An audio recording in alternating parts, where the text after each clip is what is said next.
दिन जिस वीक चालू होगा उस वीक से 21 डेज पहले केस स्टडी मिल जाएगा। Pre seen material. What is pre seen material? यहां प्री सीन मटेरियल जो आपको 21 डेज पहले मिलेगा वो यहां पर दिया हुआ है प्री सीन बोलकर।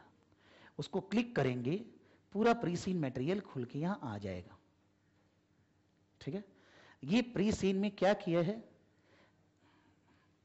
ये लोग कुछ ऐसा प्री सीन नहीं दिया, ये लोग अपना कोई भी टेक्स्ट डाल दिया है वेबसाइट से कॉपी पेस्ट करके, because this is a tutorial. इसमें रहेगा कंपनी का नाम क्या है, कंपनी कौन से बिजनेस में है, कंपनी के कंपटीटर्स कौन हैं, कंपनी के बोर्ड ऑफ डायरेक्टर्स कौन हैं, कंपनी का लास्ट सर्टेन ईयर से परफॉर्मेंस कैसा है, कंपनी क्या क्या फ्यूचर प्लानिंग कर रही है, वो सारा कंपनी का हिस्ट्री आपको दे देगा। लेकिन ये तो हम लोग को 21 डेज पहले ही मिल जाएगा।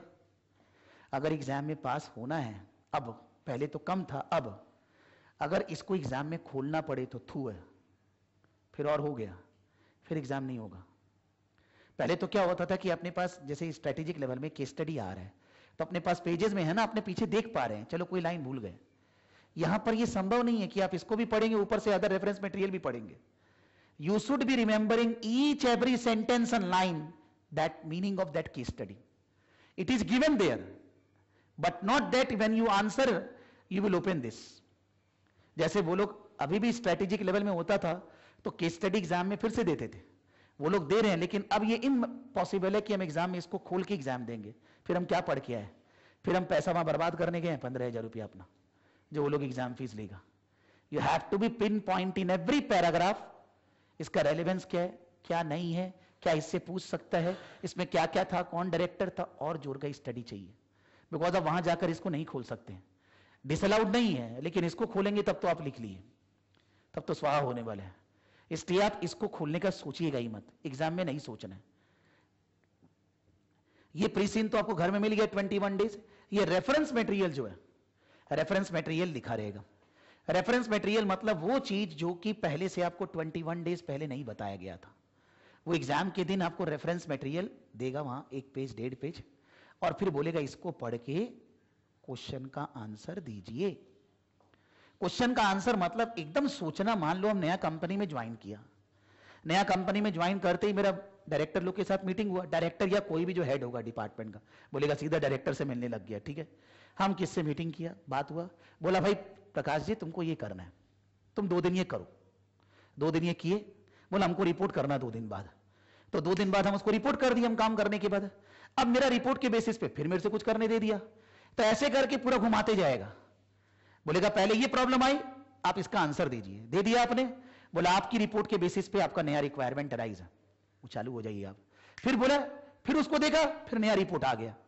यानी कि it's pure practical, pure 100% practicality, not giving an exam. Pure पूरा का पूरा ये सोच के जा रहे हैं कि हम कंपनी में काम कर रहे हैं पूरा। अभी जब स्ट्रैटेजिक लेवल देते थे वो स्टोरी नहीं था।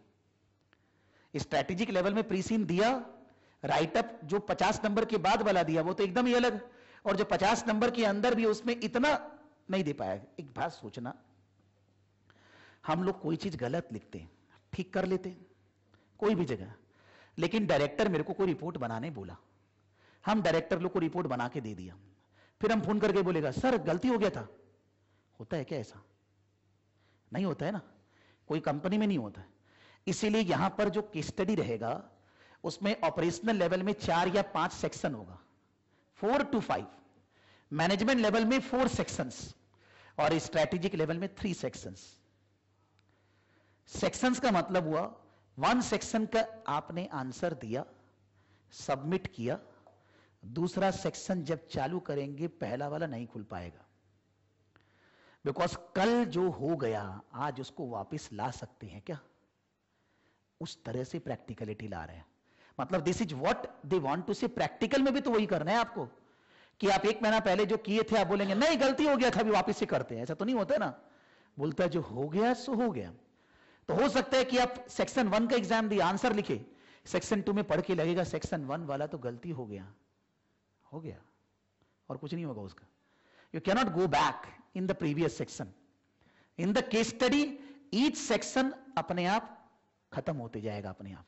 जब आप नेक्स्ट सेक्शन में जाएंगे प्रीवियस सेक्शन में फिर से नहीं जा सकते, बिकॉज कंपनी में जब काम करते हैं ऐसा ही होता है, वर्क करते वक्त उसको यहां लगाया जा रहा है, उस चीज को लेकर केस स्टडी का एग्जाम लिया जा रहा है।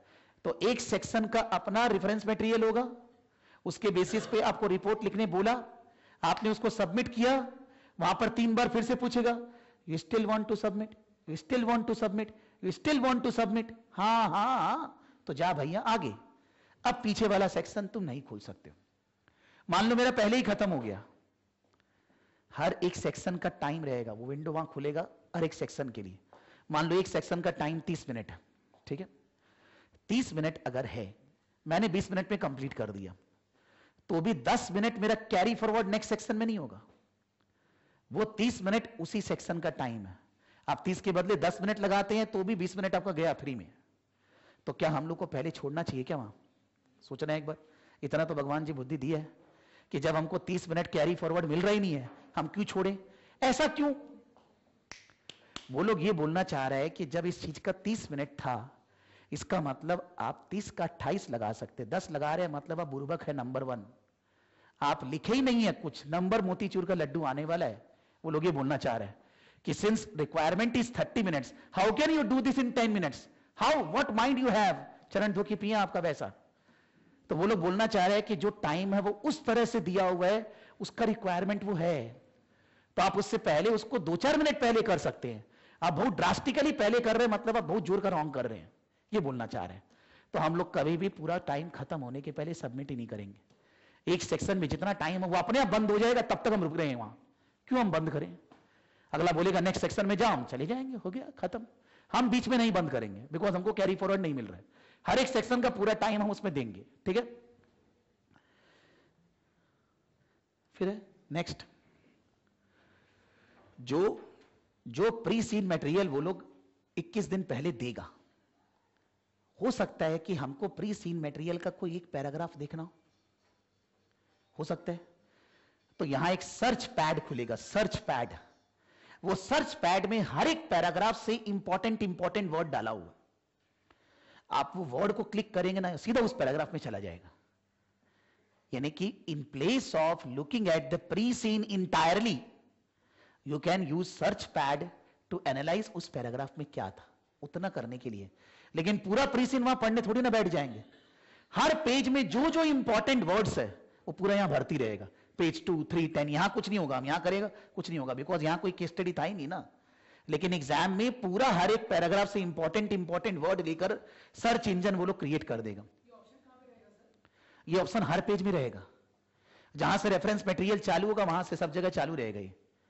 At any time you can click here, you will go into that page, that paragraph, ठीक है। ये सब जगह हम लोग को इसमें नहीं है, इसमें हम क्लिक करें कुछ नहीं आने वाला, बिकॉज यहां तो ये ट्यूटोरियल है ना, यहां तो केस स्टडी है ही नहीं, तो कहां जाएगा, इसलिए। अदरवाइज नहीं सर, रेफरेंस के लिए नहीं रहेगा, केवल प्री सीन के लिए। प्री सीन का पीडीएफ बना के वो लोग डाल चुका है, उसमें आप किसी को भी अगर क्लिक करोगे वर्ड को तो वो उस पैराग्राफ में पहुंचा देगा आपको। नहीं पढ़ेगा, नहीं ये पढ़ सकता है, पूरा पढ़ने का जरूरत नहीं पड़ेगा। कहीं पर एक पैराग्राफ हमको लगता है हो सकता है जरूरत पड़ेगी, एक बार वर्ड एडिट करते हैं। जो प्री सीन है और जो रेफरेंस मटेरियल है उससे कॉपी करके आप अपना आंसर नहीं लिख सकते हो, बिकॉज अभी स्टूडेंट लोग क्या करते हैं, ऊपर अच्छा लगा 2 लाइन छाप, प्री सीन में अच्छा लगा छाप, रेडी, बोलता है हमारा कॉपी नहीं करना है, नहीं मिलेगा कॉपी करने, अपना लिखो। You cannot copy from reference material, you cannot copy from pre-seen material, you have to write your own। आपको अपना लिखना है, आपको वहां से पढ़ के कॉपी करना है, कर ले कोई बात नहीं है, लेकिन टाइप करना होगा, वहां से वहां कॉपी करने नहीं मिलेगा, चालू बहुत है, सब बुद्धि लगा ली है। फिर एंड ऑफ एग्जाम बोलते हैं आ गया, अलग अलग सेक्शन यहां नहीं खुला। ऑपरेशनल लेवल का केस स्टडी में 5 section maximum, management level case study 4 section, और strategic level case study 3 section, ये वो लोग बोले हैं। नंबर टाइम क्या रहेगा नोबडी नोज। हाँ सर, तो तीनों को बांट के रखेगा वो लोग, हाँ वो लोग का मर्जी, कौन सा सेक्शन में वो लोग क्या पूछे, क्या टास्क आपका पूछा, उसके ऊपर टाइम डिपेंड करता है ना, that we cannot forecast from घर से, पता नहीं चलेगा।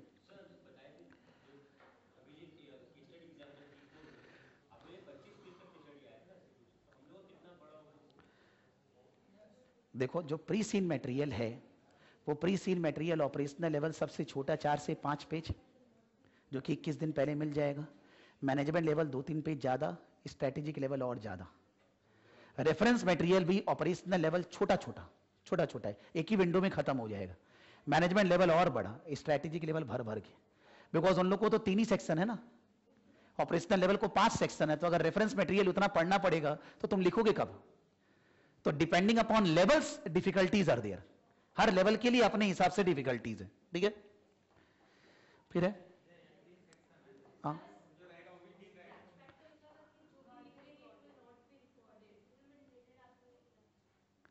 It will not B,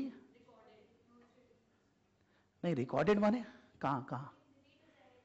The scratch pad allows you to create notes. You can use this addition to the erasable whiteboard जो आपको मिलेगा वहां पर. You will be supplied in the test center. Notes written in the scratch pad will not be recorded. अरे recorded मतलब वो लोग यहाँ यही बोलना चाह रहे हैं कि जो scratch pad में है या तो एग्जामिनर उसको वैल्यू नहीं करने वाला है, ठीक है, या दूसरा बोलना चाह रहा है स्क्रैच पैड वाला चीज को आप अपना मेन टेक्स्ट में कॉपी नहीं कर सकते हो, कॉपी पेस्ट। रिकॉर्डेड क्या लिखा है? Notes written in the scratch pad will not be written. हम तो बोला, ये लोग बोल रहे हैं कि हम लोग उसको वैल्यू नहीं करेंगे, लेकिन हम लोग को बोल रहे हैं कि स्टूडेंट को ये बताइएगा कि उसमें लिखा हुआ को वैल्यू किया जाएगा। हम बता रहे हैं ना अंदर का बात, वो यहां लिख रहा है कि नहीं करेगा, लेकिन हम जब एग्जामिनर होगा, जब आपका पेपर सबमिट हो गया, हम स्क्रैच पैड को खोल के दिखेगा, और अगर मेरे को लग रहा है कि आपने स्क्रैच पैड में लॉजिकल चीज लिखा है, हम मार्क्स आपको अवार्ड करेंगे। मैं बोल रहा हूं ना, आप समझिए मेरा बात, क्योंकि हम लोग तो वहां बात किए हैं कि जैसे हम लोग ये इसीलिए बोला कि पुराना एग्जाम जो होता था आदमी क्वेश्चन आंसर रॉन्ग कर दिया, दूसरा आगे लिखा सही है, गलत है, जो लिखा वो काट के रॉन्ग वाला को नंबर दिया जाता है। तो कैसे आदमी बोलेगा कि हम तो सही किया हुआ काट दिया, नंबर मिल रहे तेरे को भाई, सही किया हुआ काट लिया तो भी नंबर उसी पे है जो आपने सही किया। तो बोलता है अभी भी वो सब चीज चलेगा। हर एग्जाम स्टूडेंट का बेनिफिट के लिए, स्टूडेंट को डंडा मारने के लिए नहीं है। हर तरह से स्टूडेंट को पूरा भरसक पॉसिबिलिटी दिया जा रहा है कि वो बढ़िया तरह से पास हो पाए। फिर भी वो बोलता है आप कैसे पास करेंगे, मैं हूंगा ही नहीं, तब बात अलग है, ठीक है। हर एग्जाम में ये रूल होता है, खाली सीमा का नहीं है, ऑल एग्जाम्स। फिर यूज कैलकुलेटर को पहले से जानते हैं हम लोग, टेबल फॉर्मूला जानते हैं, यहां ये विंडो जानते हैं, यहां ये दिया है। बोल रहे the case study exams are made up of a number of components. The image below shows an example of a case study exam. The structure में वेरी अ टाइटल। सेक्शन 1 मान लो, किसी के लिए भी, सबके लिए तो अलग अलग सेक्शन है। सेक्शन 1 खुला, उसमें एक अलग से रेफरेंस मटेरियल रहेगा। प्रीसीन तो सब जगह ही है जो घर पे मिला था, रेफरेंस मटेरियल है, उसके ऊपर 1 या 2 टास्क आपको बोलेगा, एक भी बोल सकता है, 2 भी बोल सकता है। जो टास्क आपको बोला, here is some information about the structure of the case study exam. The case study exam are made up of a number of sections. Each section is made up of an introductory material, reference material to help you to develop your response. Introductory material may be in the form of, for example, a newspaper article, meeting minutes वगैरह वगैरह। बोलता है कोई newspaper, जैसे मान लो आज newspaper में निकला कि भाई इंडिया ऑस्ट्रेलिया से हार गया, 4 दिन में ही हार गया, तो वो न्यूज़पेपर आर्टिकल ही रेफरेंस मटेरियल है। या मान लीजिए कंपनी को कोई क्लाइंट से कोई जगह से कोई मेल मिला होगा, वो रेफरेंस मटेरियल है, तो बोलता है वो रेफरेंस मटेरियल आपको दिया रहेगा। You will then be given a task or a number of tasks. एक टास्क या बहुत सारे टास्क आपको दिए जाएंगे।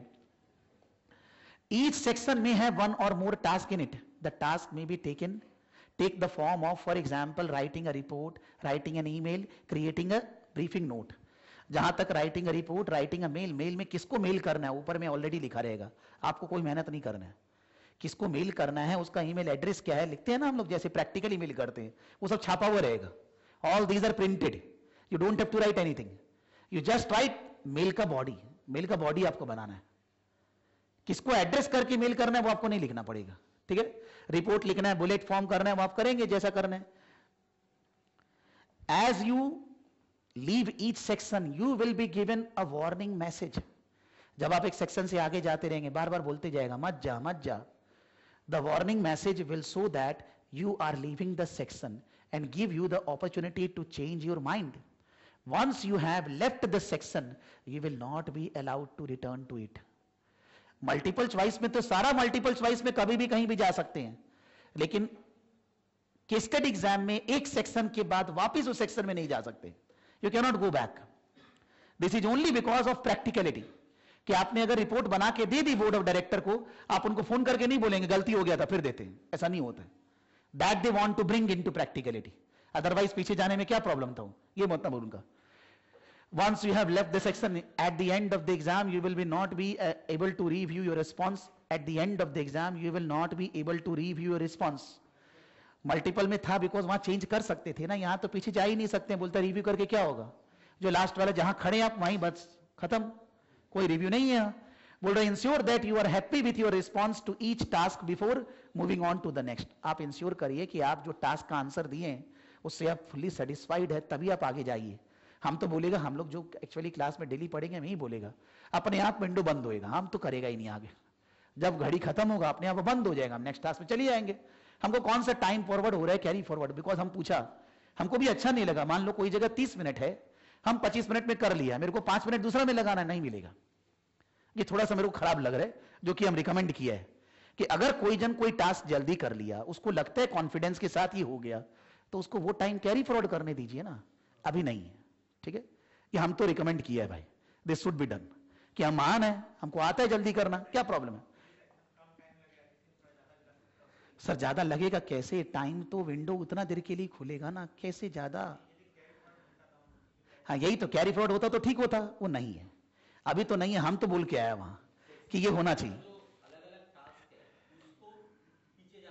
टास्क के अंदर 1-2 में जा सकते हैं. In a section 3 task you can go each of them, but once the section finish you can not go back. ठीक है. मेरे हिसाब से थोड़ा सा कुछ इसके अंदर चेंजेस होना चाहिए. हम तो रिकमेंड किए, मर्जी बोलो, काम तो नहीं है ना हेड, इसलिए आई कैन जस्ट सजेस्ट. फिर है, बोलता है केस स्टडी इंट्रोडक्शन फिर से चालू हो गया, कोई मतलब नहीं है. उसमें टास्क फिर से आंसर दे रहे, फिर हम लोग लिख दिए कुछ, फिर भूल के आ गया, कोई बात नहीं है. वो एंड हम नहीं किया ना, सॉरी.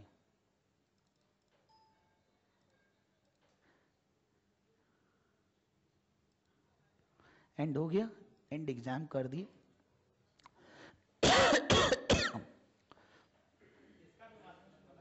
क्या केस स्टडी का मार्क्स 3 वीक बाद आएगा. 3 week, within 3 weeks you will be said whether you passed और नॉट. केस स्टडी एग्जाम का रिजल्ट नहीं निकलेगा. यानी कि नॉर्मली जैसे समझ लो हम लोग जब पढ़ेंगे, तो मान लो हम सोचेगा मई में एग्जाम दिलवाया, तो केस स्टडी एग्जाम के पहले अपने पढ़ सकते हैं, लेकिन कुछ रिलीफ स्टूडेंट को सबको ही चाहिए, तो वो 15-20 दिन हम लोग मजा करेंगे. ठीक है, कि भाई जब केस स्टडी एग्जाम एक लेवल का हो गया, दूसरा एग्जाम चालू करने के पहले 15 दिन मजा कर लीजिए. लाइफ में 15 दिन, हर एक लेवल के बीच में 15 दिन का आराम कर लेंगे. ठीक है, उससे ज्यादा और आराम नहीं मिलेगा, बिकॉज नहीं तो फिर वापस से कंप्लीट कैसे करेंगे.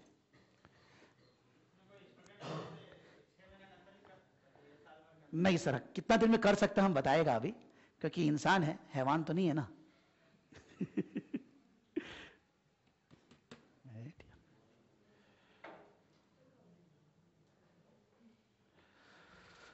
No.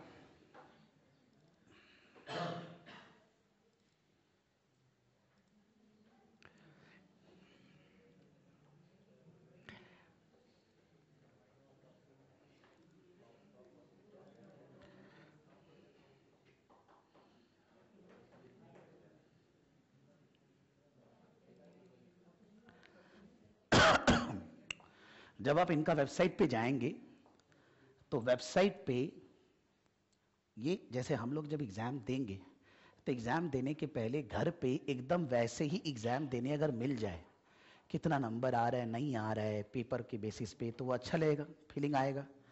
तो सबको एटलीस्ट मतलब एटमोस्ट एक्चुअली एक एग्जाम घर पे प्रैक्टिस करने के लिए अवेलेबिलिटी है. उसमें करना क्या होगा, उनका वेबसाइट पे जाएंगे, वेबसाइट में जाके पियर्सन्स का वहां पर लॉगिन आएगा. वो पियर्सन्स वाला वेबसाइट के थ्रू, सीमा का ग्लोबल वेबसाइट के थ्रू पियर्सन वाला वेबसाइट में आप चले जाएंगे. कोई भी लेवल 2015 में जाएंगे, operational level, management level, whatever any paper, वहां पियर्सन्स का वेबसाइट का लॉगिन दिया है, उस पर क्लिक करेंगे ना, नेट कनेक्शन रहेगा तो सीधा पियर्सन से कनेक्ट कर देगा। कनेक्ट करने से ध्यान देंगे, कनेक्ट करने से ये खुलेगा, पियर्सन का वेबसाइट का ये खुलेगा। इसमें है फर्स्ट टाइम रजिस्ट्रेशन आप कर रहे हैं, तो इसमें आप अपना जैसे कोई भी वेबसाइट में लॉगिन करते हैं, अपना एक नाम और अपना एक बेसिक पासवर्ड की भाई ये मेरा है, उसके बेसिस पे आप इसमें फर्स्ट टाइम रजिस्ट्रेशन कर लीजिए। रजिस्ट्रेशन करने के बाद नेक्स्ट विंडो आया, रजिस्ट्रेशन करने से ये सारा पेपर दिखाएगा। कितना पेपर है टोटल में? 17 पेपर, 17 पेपर्स है। आप बोलेगा हमको तो ऑपरेशनल में ही रजिस्टर करना है, खाली वही करना है, चार्ट तो दिखाएगा। एक किसी को चाहिए कि भाई हमको 17 का 17 करना है, बिकॉज वो लोग थोड़ी ना देख रहे हैं आप कौन सा किए नहीं किए हैं। आप अपना कॉन्टैक्ट आईडी वहां लिखेंगे, उसके बेसिस पे आप चाहें तो सबका ऑप्शन ले सकते हैं, ठीक है। 17 का 17 पेपर वहां खुल जाएगा। वो 17 का 17 पेपर में से ऑब्जेक्टिव केस स्टडी सभी है। आपको उसमें से कोई भी जो एक एग्जाम देना है, वो एग्जाम देने के लिए आप आगे गया, हम लोग यहाँ बुकिंग चालू करेंगे। एग्जाम के लिए हमको रजिस्टर करना है घर से। हम रजिस्टर करने के लिए जो वो लोग बोलेगा वो सब भरेगा, उनका आंसर्स देंगे। आंसर देने से वो लोग 3-4 बार कुछ कुछ पूछेगा, ठीक है। आप कौन से लेवल में है नहीं है, आप झूठ भी बोलिए, कोई देखने नहीं आ रहा है, कोई टेंशन नहीं है। No documentary proof required. Anybody damn who is not doing CIMA then also he can do this, ठीक है। तो वो एग्जाम के बेसिस पे आपको रजिस्टर करना है। रजिस्टर करने से 4 अलग अलग विंडो खुल रहा है, ये इंफॉर्मेशन दीजिए, ये दीजिए, ये दीजिए, ये दीजिए। देने के बाद बोलता है कि हाँ भाई आपको एग्जाम देना है, तो यहां पर मेरा नहीं खुल रहा है, यहां पर आप एग्जाम पेपर सेलेक्ट कर लीजिए। भी वो एग्जैक्टली एग्जाम चालू हो जाएगा जैसे एग्जाम आप एक्चुअली पियर्सन सेंटर में जाके देंगे। बट यहां पर सब चीज का केवल एक ही पेपर है, ओनली सिंगल, और पेपर नहीं, ठीक है। एक ही बार माने उसी को बार बार देखे तो कोई मजा आने वाला नहीं है। अब ये एग्जाम कब देंगे हम लोग? पढ़ने के बाद। इन्हें कि आज ही बैठ गए एग्जाम देने, आता हो तो कुछ है नहीं, चालू हो गए, कोई फायदा नहीं है। Free free free sir, free practice exam है। अब हम चेष्टा कर रहे हैं कि ऐसा 4-5 तो मॉक पेपर हम अरेंज कर लें, ठीक है। अभी हम गारंटी नहीं दे पा रहे, लेकिन ऐसा 4-5 तो होने से फीलिंग थोड़ा ज्यादा आएगा एग्जाम में पास होने का। तो 4-5 पेपर्स अगर एमसीक्यू चाहे नहीं भी हो चलो, लेकिन केस स्टडी वाला अगर 4-5 तो हो जाए तो अपने को अच्छा लगेगा। हो सकता है कुछ पैसा लेगा वो लोग, दे लेंगे, देख लेंगे कि हम लोग को वो लोग देता है कि नहीं। फ्री एग्जाम के बदले I will pay them so that we can share that in the class. तो हम लोग क्या करेंगे कि कुछ एग्जाम क्लास में देंगे बैठ के, we will come in the class. Class में हम लोगों की स्टडी चालू किया, सबको वो एग्जाम दे रहे हैं, अपना लिख रहे हैं, अपना एनालिसिस करेंगे कि वो एग्जाम में कैसा नंबर आया, क्या नहीं आया, कहाँ गड़बड़ी किए, मिलेगा कि नहीं, ये मेरा गारंटी नहीं है। अभी पेपर वो लोग देगा कि नहीं, हो सकता है it's according to their policy nobody will be given on any charge, तो कुछ किया ही नहीं जा सकते, तब तो अपने आप ही प्रिपरेशन कर सकते हैं। लेकिन अगर कोई भी तरह से हमको ये मिला तो हम लोग जरूर चेष्टा करेंगे कि हम लोग 2-4 पेपर और कर पाए मिनिमम एटलीस्ट की स्टडी के अंदर, ठीक है।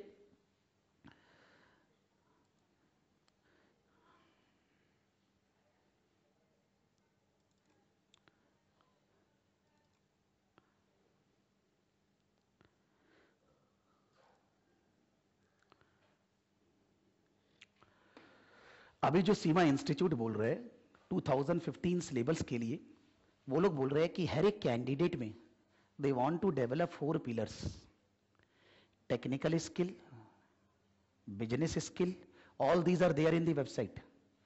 Technical skill, business skill, leadership skill और पीपल स्किल।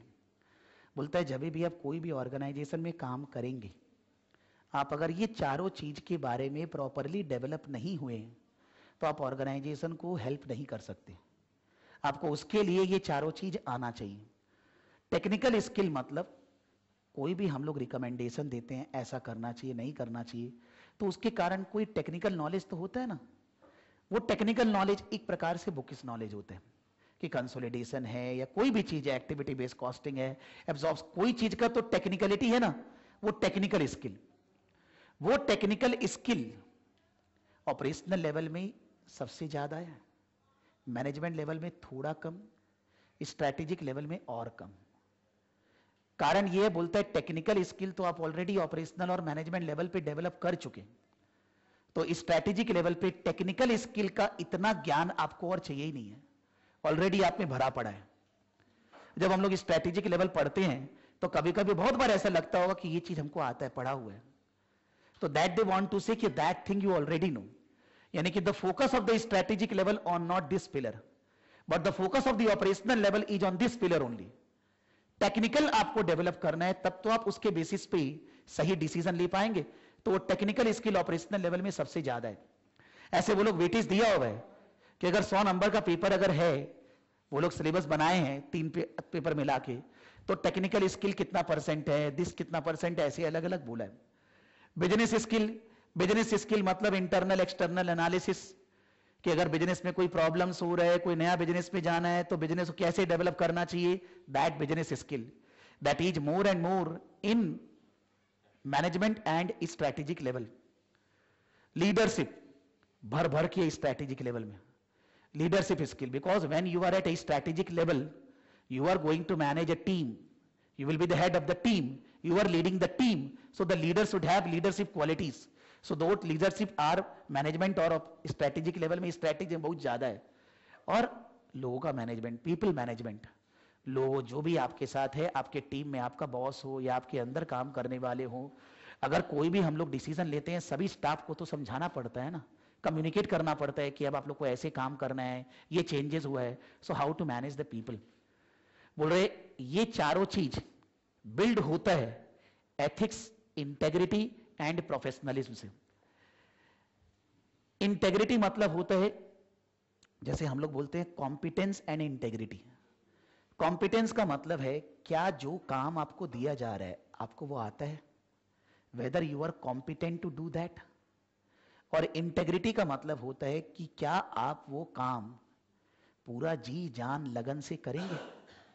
मान लो हमारा कोई रिलेटिव है जिसका तबीयत खराब हो गया, हम चाहते हैं कि बेचारा अभी का भी ठीक हो जाए, तुरंत तुरंत, बहुत मन से प्रार्थना कर रहा है ब्रह्मा जी से बैठ के, शिव जी के सामने एकदम, कि वो ठीक हो जाए, यानी कि I am very pure for him, but उसको दवाई हम दे दे क्या? I am not competent, I am not doctor. और डॉक्टर अगर उसको दवाई दे रहे, मान लो किसी का सर्जरी होगा, तो एक डॉक्टर से पूछकर सर्जरी करा लेते हैं क्या?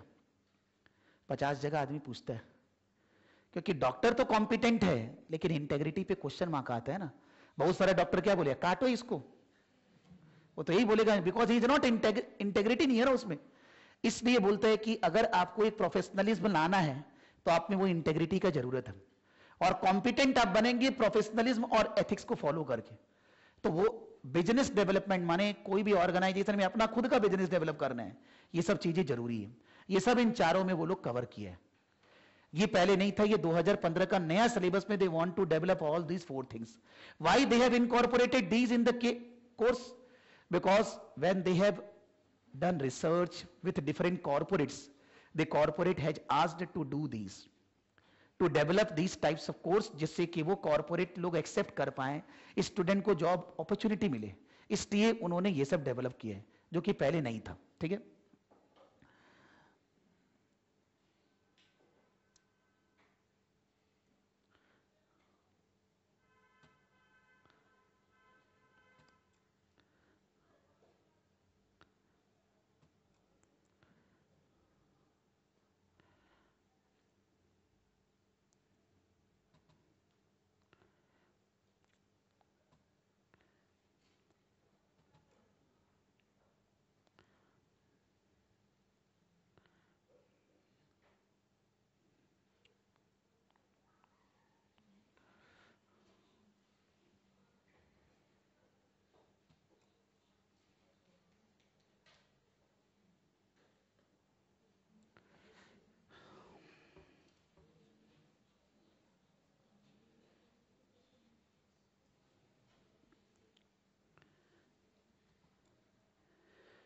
जो वेबसाइट है, वेबसाइट पे हर एक लेवल का एक एक केस स्टडी दिया हुआ है।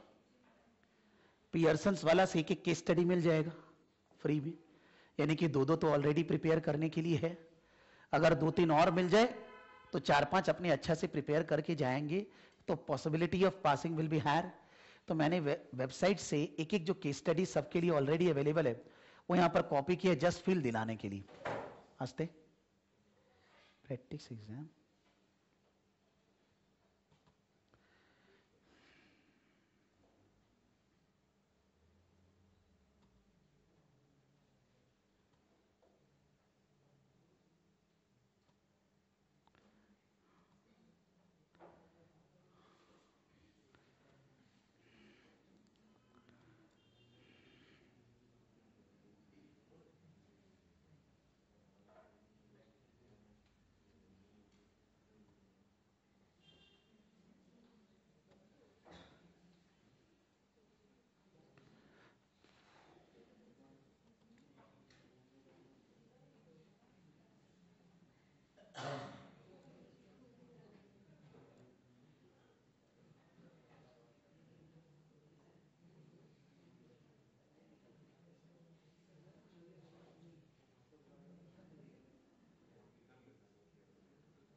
या नहीं है?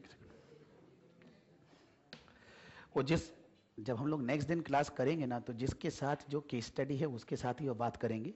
अभी जनरली खोल के मतलब ही नहीं निकलेगा, लगता है कॉपी नहीं हुआ। हमारा ये बोलने का मतलब है, अब जो भी फ्रेश है, फ्रेश मतलब ऑपरेशनल लेवल का एग्जाम देगा, कोई भी पेपर का एग्जाम नहीं दिया है, या मैनेजमेंट लेवल का एग्जाम देगा, ऑपरेशनल क्लियर हो चुका है, या स्ट्रेटेजिक लेवल का एग्जाम देगा, मैनेजमेंट क्लियर हो चुका है। तीन ही तरह का लोग हैं, सब फ्रेश की बात कर रहे हैं। फ्रेश वाला के लिए स्ट्रेटेजी अलग है, और जो मान लो एग्जाम नहीं दिया था या दिया था पूरा पेपर क्लियर नहीं हुआ, उनके लिए स्ट्रेटेजी अलग है। पहले हम फ्रेश वाले की बात कर रहे हैं, जो एक नए लेवल का एग्जाम देंगे। अपने को ये पता है, आप लोग को भी अगर एग्जाम दिए हैं, एफ पिलर सबसे सिंपल होता है, एग्जाम का रिजल्ट भी और पढ़ने के टाइम पे कॉन्फिडेंस लेवल भी, चाहे F1 हो, चाहे F2 हो, चाहे F3 हो। इवन दो अब वो लोग क्या किए, F1 और F2 में सिलेबस का भरमार कर दिया, मतलब P1 और P2 में भी जो था ना, उसको भी F1 F2 में डाल दिया। बोला इजी नहीं रखेंगे उसको, फिर भी as compare to other subjects that is simple. तो हम लोग पहले हर लेवल में F सीरीज कंप्लीट करेंगे। टारगेट रहेगा, obviously I will be stick to that whether you are coming in the class और नॉट, नो मैटर। अपने टारगेट रखेंगे 35 से 40 दिनों के अंदर F1 F2 F3 तीनों खत्म, ठीक है। मतलब मान लो नेक्स्ट दिन जब अपने चालू किए, अपने वीकली 8 घंटा करीब पढ़ने वाले हैं। हर एक लेवल का 3 क्लासेस होगा, 3 क्लास, संडे ज्यादा, दूसरा दिन थोड़ा कम, ऑपरेशनल लेवल वाला छोड़कर। Sunday duration will be higher. तो टोटल में जो क्लास होगा 8 to 9 आवर होगा। हम लोग उसको 5 week, I am taking as a 50 hour window, 50 hour में एक सिलेबस कंप्लीट करना है, ठीक है।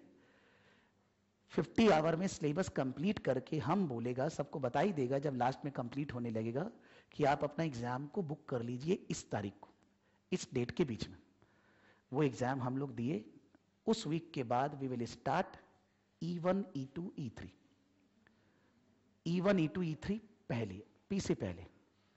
E1 E2 E3 again it will take 35 to 40। माने मेरा बोलने का मतलब वो पहले F सीरीज कंप्लीट किए, एग्जाम मैक्सिमम 10 फरवरी तक देना पड़ेगा। हम उस तरह पढ़ाएगा कि आप 10 फरवरी तक F1 F2 F3 का एग्जाम दे पाए। फिर हम लोग 11 फरवरी से मान लीजिए ई पढ़ना चालू किए, ई वाला पोर्शन 5 या 10 मार्च तक खत्म हो जाएगा। तो हम लोग 15 मार्च के अंदर E1 E2 E3 का एग्जाम दे लिए। फिर हम लोग चालू किए P1 P2 P3, वो हम लोग टारगेट रखेंगे 15 अप्रैल तक फिनिश। 15 अप्रैल तक जिस लेवल में आप हैं उस लेवल का ओबी ऑब्जेक्टिव टाइप क्वेश्चन OTC आपका हो गया। एग्जाम मई में होगा केस स्टडी का, 1 मंथ में केस स्टडी प्रिपेयर करके मई में वो लेवल फिनिश। अगर जरूरत पड़ा, मान लो ये तो प्लानिंग है, मान लो ऐसा हुआ कि तीसरा वाला जो एग्जाम P3 है वो अप्रैल एंड तक चल रहा है, मान लो, तो केस स्टडी थोड़ा थोड़ा पढ़ना चालू कर देंगे, जिससे कि हम मई वाला केस स्टडी का एग्जाम दे पाए, ठीक है। उसमें जो P1 P2 होगा, P1 P2, हम ऐसा देखा है अपना 5 साल का एक्सपीरियंस में कि स्टूडेंट को P1 P2 में तकलीफ होता है। कारण ये कि एरिया बहुत अलग अलग हो जाता है, फाइनेंस भी आ जाता है, कॉस्टिंग भी आ जाता है, स्टैटिस्टिक्स भी आ जाता है। तो एक एरिया नहीं हो कि 3-3 4-4 एरिया बेचारा स्टूडेंट संभालते संभालते लड़खड़ा जाता है। इसलिए P1 और P2 कंटिन्यूअसली चलते रहेगा। जब F1 पढ़ेंगे तो भी P1 चल रहे, जब E1 पढ़ेंगे तो भी P1 चल रहे, जब लास्ट में P1 पढ़ेंगे तब तो P1 चलेगा ही। अपने जब जब समय मिलेगा, वीकली 1 दिन या 2 वीक में 1 दिन P1 P2 क्लास करते रहेंगे। उसका एग्जाम सबसे लास्ट में इसलिए दे रहे हैं बिकॉज उसमें आपको कॉन्फिडेंस लाने में थोड़ा समय चाहिएगा, इसलिए that we will take at the end, ठीक है। और जो लोग भी एग्जाम वगैरह दिए वो मेरे से सहमत होंगे कि P1 P2 P3 ऐसा, P3 नहीं है ऐसा, लेकिन P1 P2 खासकर ऐसा है जिसमें बहुत अलग अलग वैरायटीज ऑफ एरिया आ जाता है जो एक साथ संभालने में तकलीफ होता है। अपने अगर मान लेते हैं कि हम ऑपरेशनल लेवल पास्ट है, तो तो अगर आप मेरे को फॉलो करेंगे, by November you will be CIMA, because by May you will complete management level and strategic level you will complete in November. और अगर आपने ऑपरेशनल लेवल अभी चालू करना है तो ऑब्वियसली नेक्स्ट ईयर जाना पड़ेगा, बिकॉज इतना जल्दी हो नहीं पाएगा। एग्जाम हर दिन हो रहे हैं, लेकिन हमको भी तो पढ़ के पास करना है, इसलिए वो संभव नहीं। जिनका गेटवे एग्जाम है, गेटवे एग्जाम वाले को अब से मैनेजमेंट लेवल वाला केस स्टडी खाली देना है। उसको P2 F2 ये सब एग्जाम्प्ट है, लेकिन केस स्टडी के अंदर जब केस स्टडी करेंगे, जैसे ऑपरेशनल लेवल का जो केस स्टडी एग्जाम होगा, उसमें पहला सेक्शन होगा P1 से, ट्रिगर सेक्शन, मतलब वो लोग वो सेक्शन से सबको कोरिलेट करेगा। तो अगर आपका P1 स्ट्रांग नहीं है, केस स्टडी पास करना बहुत मुश्किल है ऑपरेशनल लेवल का। वैसे ही मैनेजमेंट लेवल में पहले P2 वाला क्वेश्चन होगा, सेक्शन 1 रिलेटेड टू P2। हम बाद में भी ये सब लिखाएगा, आज कुछ लिखा रहा नहीं है। पहला होगा P2 के बेसिस पे वो लोग पूरा केस स्टडी डेवलप करेंगे। तो अगर P2 अच्छा से नहीं आता है, पूरा केस स्टडी गया, because the trigger point is that. और स्ट्रेटेजिक लेवल में पहला होगा E3, trigger question will start from E3, then they will go into P3 F3 and all that. They have stated trigger question, trigger point. तो वो trigger वाला से पूरा case study built up होगा। तो अगर वो ट्रिगर वाला ठीक से हम लोग टैकल नहीं किए एग्जाम में, चांसेस होगा फेल होने का। इसलिए हम लोग इस तरह से प्रिपरेशन करेंगे। वो ट्रिगर मतलब क्या होता है कि जैसे कोई भी दो केस स्टडी हम लोग खोलेंगे, उसमें वो लोग पहला एरिया में क्या दिया है, उसको कैसे लिंक बैठा सकते हैं कि यहां क्या वो लोग पूछ सकते हैं, दूसरा जगह क्या दे सकते हैं। ऐसा बहुत सारा हम लोग वहां डिस्कस भी किए थे 3-4 दिन। अभी जब ट्रेनिंग प्रोग्राम था, सब अलग अलग टेबल पे डिस्कस कर रहा था, इससे रिलेटेड क्या दे सकते हैं, क्या नहीं दे सकते हैं। मैंने बहुत सारा नोट्स भी बनाया उसके ऊपर कि भाई ये चीज यहां से कोरिलेट हो सकता है, ऐसे बन सकता है। और भी होमवर्क करना है ऑब्वियसली, खाली ऐसे पढ़ाने से तो होगा नहीं, बहुत कुछ सोचना होगा कि किस तरह से कोरिलेट किया जाए। तो अगर सीरियसली पढ़ेंगे, मेरा बात समझना आप एकदम। अच्छा, एक चीज हम बोला ही नहीं, अगर हम लोग कंप्यूटर पे टाइप करेंगे तो हम लोग क्या सोचते हैं कि 1 मिनट में हम लोग कितना वर्ड टाइप कर सकते हैं? सोचना एक बार। 3 वर्ड प्रकाश सराफ, तो यार कैसे एक देख के भी टाइप करेगा तो भी 10-12 सेकंड में प्रकाश सराफ लिख देगा? नहीं लिखेगा, हम ही लिख देगा। भाई हम तो सबसे खराब बोल रहे हैं अपने आप को, I am the worst in typing. हमको तो सब देखना ही पड़ता है भाई, यस हमको पता ही नहीं है यस कहां है, हम तो सब देख के ही टाइप करते हैं। वो लोग ये बोल रहे हैं, if you can type 20 words in a minute, you can easily give the exam. 20 words करीब स्पीड आपका होना चाहिए। तो मैं ये सजेस्ट करूंगा कि जब हम लोग क्लासेस करेंगे, सबको ये अपना लैपटॉप लेके आएंगे। ये मेरा एडवाइस है। जो मैं नोट्स बोलूंगा लैपटॉप में टाइप करना है। Start study the way we are going to give the exam, so that आप 1-1.5 महीना प्रैक्टिस करोगे टाइप करने का, इफिशियंसी बढ़ेगा। और क्या होगा कि अगर हम कॉपी पे लिखाएगा, आपको बोलेगा आप घर पे टाइप करने का प्रैक्टिस करना डेली 1 पेज, वो इस जीवन में नहीं होने वाला है। तो उसको क्लास के अंदर ही प्रैक्टिस किया जाए, वो हेल्प होगा। आपके पास नहीं भी लैपटॉप है, एक खरीदिए, सेकेंड हैंड खरीदिए, 5-7 हजार में मिल जाता है। बेसिक उसमें सब कुछ रहेगा, 5-7 हजार रुपया इन्वेस्ट होगा, लैपटॉप लेके आएंगे। अगर आपको टाइप करने में डिले होता है, मैं धीरे धीरे बोलूंगा, लेकिन आप यहां बैठ के कंप्यूटर पे टाइप करके पढ़ेंगे। सब कुछ आपको टाइप करना है, कॉपी भी रहेगा। बाई चांस कोई ग्राफ वगैरह बनाना है, और ग्राफ वो लोग बनाने तो बोल रहा नहीं है, तो ग्राफ हम लोग कॉपी में बना लिए रेफरेंस में, लेकिन सब कुछ हम लोग बैठ के कंप्यूटर पे ही पढ़ेंगे, अपना लैपटॉप लेके आएंगे। ठीक है। कभी कभी तो ऐसा होगा कि जब मेरे को मान लो पियर्सन, मैं भी यहां पर नेट मेरा आज कनेक्शन नहीं है, हम कनेक्शन कर लेगा, तो पियर्सन वाला का वेबसाइट पे जाके हम लोग क्वेश्चन करने लग जाएंगे। मैं एडवाइस करूंगा कि मैं यहां कर रहा हूं, आप भी चालू हो जाइए अपना, आप भी अपना उसमें लॉग इन करिए, आप भी पियर्सन वाला वेबसाइट में जाइए और उसका पेपर्स करिए साथ साथ। बिकॉज केवल एग्जाम के दिन वो प्रिपरेशन नहीं हो पाएगा। वैसे you have to bring in your day to day life कि I am going to give the exam like this, I have to go like this, आपको हमको वैसे ही जाना पड़ेगा। ठीक है। तो गेटवे वालों के लिए, गेटवे के लिए बोल रहे हैं कि एक्चुअली क्या होता है गेटवे में, या तो कोई ऐसा है जो एमबीए किया हुआ है, या कोई ऐसा सीए किया हुआ है, या सीएमए किया हुआ है, लेकिन सबका लेवल बराबर नहीं होता है। जो एमबीए किया हुआ है उसको थोड़ा E3 ये सब पे थोड़ा ज्ञान है, उसको मालूम है, पेस्ट वगैरह ये सब मान लो उसको पता है, लेकिन सीए वाला या सीएमए वाला उस एरिया में ज्यादातर पढ़ाई नहीं की है। सीए वाला कंसोलिडेशन ये सब आएगा, उसको मजा आएगा, बिकॉज उसका एरिया था। सीएमए वाला है, कॉस्टिंग वगैरह ठीक से पढ़ के रखा है। क्या होता है कि जैसे बहुत सारा जगह लर्निंग पार्टनर लोग जो ट्यूशन करा रहे हैं, वो लोग ऐसा सोच रहे कि गेटवे वाला को तो खाली केस स्टडी एग्जाम देना है, F2 P2 A2 देना नहीं है, उनको पढ़ाएंगे ही नहीं, खाली केस स्टडी पढ़ा देंगे। लेकिन वो फेल होने का चांस बहुत ज्यादा होगा। और अगर आप गेटवे पास कर भी लिए, आपको तो P2 F2 E2 का नॉलेज है नहीं, बाद में P3 E3 और F3 पढ़ने में नानी से भी ज्यादा याद आ जाएगा। तो इससे बढ़िया है कि हम P2 F2 E2 सारा चीज पढ़ के और केस स्टडी का एग्जाम दें। यानी कि मेरे हिसाब से आई एम टेकिंग ए स्ट्रैटेजी कि गेटवे वाला को पूरा का पूरा मैनेजमेंट क्लासेस करना है। F2 पहले पढ़ाएगा, वो F2 पढ़ेगा, P2 पढ़ाएंगे, P2 पढ़ेगा, E2 पढ़ाएंगे, E2 पढ़ेगा, फिर मैनेजमेंट केस स्टडी वो पढ़ेगा जैसे सब कोई पढ़ेंगे। और सिलेबस में कोई चेंज नहीं है 1% भी। पहले था ना कि गेटवे के अंदर E2 का 5 टॉपिक था, अब नहीं है, full E2, full P2, full E2। तो इसीलिए आपको पूरा कोर्स मालूम होना चाहिए प्रॉपर केस स्टडी टैकल करने के लिए। Our study area is management gateway Singh, ठीक है। अब क्लास का टाइमिंग जहां तक बात है, जो मैनेजमेंट लेवल है और स्ट्रैटेजिक लेवल है, हम पहले से ही बोला करते हैं कि वो लोग बहुत सारे ऑफिस वाले लोग होते हैं। आप बोलेगा हम नहीं जाते, तो खाली आपके लिए तो क्लास नहीं किया जा सकता है ना। जो भी ऑफिस में जाता है उनका भी सोचना पड़ेगा। और मैनेजमेंट और स्ट्रैटेजिक लेवल में मैं पूछना नहीं चाह रहा हूं, पूछने की जरूरत नहीं है, बिकॉज बहुत जन आया नहीं, उनको भी तो करना है।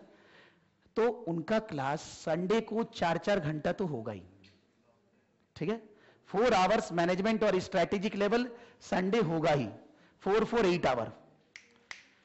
इसके अलावा जो स्ट्रैटेजिक लेवल है उनका 2 दिन और होगा, मॉर्निंग में सुबह 7 से 8:30 9 वी हैव टू। और जो गेटवे वाला है उसका भी एक दिन, मंडे वेनेसडे फ्राइडे में से एक दिन सुबह 7 से 8:30 9, यानी कि एक्चुअली 4 जो 6 घंटा हुआ अगर माने तो। संडे को 4 घंटा पढ़ रहे हैं, 2 घंटा गेटवे वाला का और हुआ। और स्ट्रैटेजिक लेवल कितना हो गया, 4 2 6 2 8। तो स्ट्रैटेजिक लेवल का 3 क्लास हुआ, 2 2 और 4, और मैनेजमेंट लेवल का 6 घंटा। मैनेजमेंट वाला जब क्लास में बैठेगा हम उन्हीं से बात करेगा। मैनेजमेंट लेवल वाला को कोई और एक दिन 1-2 घंटा और पढ़ाना पड़ेगा, बिकॉज नहीं तो फिर जो हम लोग टारगेट रखे हैं मई तक वो कंप्लीट नहीं होएगा। पहले मैं गेटवे का क्लासेस वीक में 2 ही दिन रखता था, एक नॉर्मल संडे को 4 घंटा और दूसरा कोई वीकडे को 2 घंटा। Now we have to increase 2 hours extra so that we can complete by May, ठीक है। स्ट्रैटेजिक लेवल 3 दिन और ऑपरेशनल लेवल का क्लास दोपहर में होगा, बिकॉज और सुबह शाम मेरे पास टाइम नहीं है, दैट इज आफ्टरनून। तो कौन कौन ऑपरेशनल लेवल है? ऑपरेशनल लेवल 2 जन, और कोई है? ऑपरेशनल लेवल 2 जन है, ठीक है। एक सेकंड सुन लीजिए, सिंस कुछ लोग P2 पास नहीं किए, कुछ लोग, और बहुत सारे जन है जिनको P2 करना है, आए नहीं है, केवल P2 करना है, बिकॉज उनका F2 E2 हुआ है। तो only for this term we will be having P2 class also. F1 F2 F3 के अलावा P2 भी होगा, वो भी आफ्टरनून में। अगर कोई ऑफिस वाला है तो उसको रिकॉर्डिंग करना होगा, बिकॉज हमारे पास 7 ही दिन होता है, नहीं तो कर लेता, 7 दिन में सब खत्म हो जा रहे हैं। तो इसे हम तो मन में सोचा ही नहीं था P2, लेकिन since I am getting query from many student for P2, इसलिए P2 भी साथ में चलेगा। तो जिन लोग का P2 क्लियर नहीं हुआ है और जो नया लोग आएगा उनके साथ P2 अपने दोपहर में पढ़ा करेंगे, 2 दिन 4 8 घंटा, 2 days 4 8 आवर्स, बिकॉज उसके अलावा फिर मतलब नहीं निकलेगा। उन लोग को नहीं करना है जो लोग फ्रेशर है, फ्रेशर वाला को केवल F2 पढ़ना है, ये मेरा एडवाइस है। ज्यादा जोश में आके फायदा नहीं है, जोश ठंडा हो जाएगा थोड़ा दिन में। इसलिए जो फेल हुआ है या जो कहीं दूसरे जगह से पढ़ा था, नहीं दिया एग्जाम, व्हाटएवर, उनके लिए बात कर रहा हूं, उनका P2 है उसलिए, ठीक है। अभी एक बार ये सेट करते हैं, अभी हम क्लास टाइम डिस्कस नहीं करना चाह रहे, बिकॉज सब मेरा माथा खराब कर देगा, I don't want to discuss. हम एक बार ये सोच रहे हैं कि मान लीजिए कल स्ट्रैटेजिक लेवल का क्लास रखना है, जो लोग स्ट्रैटेजिक लेवल करना चाहते हैं कल स्ट्रैटेजिक लेवल का क्लास रखना है। सब हाथ ही नहीं उठाता यार। अच्छा, कल मैनेजमेंट लेवल का क्लास सुबह रखना है, मैनेजमेंट लेवल का क्लास कल सुबह रखना है, श्योर? ठीक है सर, गुड। तो कल मैनेजमेंट लेवल का सुबह क्लास है 7 बजे, 7 o'clock। हाँ, अगर जो ऑफिस वाला है उसको तो 9 बजे तो यहां छोड़ना पड़ेगा, 6:30 नहीं करना, अभी ठंड का टाइम है, मर जाएंगे, नहीं जरूरत है। अरे तो तुम तो कॉलेज जाता है, फिर मजा से कैसे जाता है कॉलेज? बेटा नौटंकी नहीं। हम बोल रहे हैं कि आप अगर ऐसे करेंगे, then in that case you don't do 2 months, you do आराम। After 2 months when we start P1 you start E1। हमारा ये बोलने का मतलब है, जब आप लोग हाँ बोल दिए, अब आप लोग को पकड़ लिया हम, कल सुबह 7 o'clock मैनेजमेंट लेवल का F2 पेपर स्टार्ट करेंगे, ठीक है। स्ट्रेटेजिक लेवल का F3 पेपर वेडनेसडे सुबह, स्ट्रेटेजिक लेवल का F3 पेपर वेडनेसडे सुबह, अपने जिस समय जो आएगा उससे बात कर लेंगे किस टाइम पे क्लास होना चाहिए, ठीक है। ऑपरेशनल लेवल कौन कौन है? ऑपरेशनल लेवल ट्यूसडे 10:30, ट्यूसडे 10:30 आप आएंगे, हम लोग F1 पढ़ेंगे। 7 to 9 सर, आपको ऑफिस जाने बढ़िया से देंगे, टेंशन मत लीजिए, ठीक है। P1 7 to 9, sorry P1 Tuesday 10:30, 10:30 से मान लो 1 o'clock करते हैं। और P2 जिसको पढ़ना है केवल P2, ठीक है। P2 वाला लोग आएगा ट्यूसडे 1 o'clock, ट्यूसडे 1 o'clock। क्या टाइम होगा हम लोग उस समय बात कर लेंगे, अभी फिर मेरे को मैसेज मत करना कब है क्लास। सर मर जाएगा, सच में बोल यार, जिंदा नहीं बचेगा। तो तुम लोग तुम जब E3 का बुक लेगा ना, तुमको लगेगा कि हम जानते हैं। अच्छा तुम लोग रुको, हम बात करते हैं। इसलिए तुम लोग का नहीं सोचा, क्योंकि हमको पता है तुम्हारे लिए क्या बोलना है। एक बार तुम लोग के लिए 5 मिनट और बात करेंगे। हम बोल रहे हैं कल मैनेजमेंट लेवल F2 क्लास सुबह 7 बजे, strategic level F3 class Wednesday morning, operational level 10:30 Tuesday, और gateway P2 class Tuesday afternoon 1 o'clock, ठीक है। आइए अभी टाटा बाय बाय, नेक्स्ट दिन मिलते हैं हम लोग, जिसका जब क्लास है। स्ट्रेटेजिक लेवल जिसको देना वो रुकेंगे एक बार।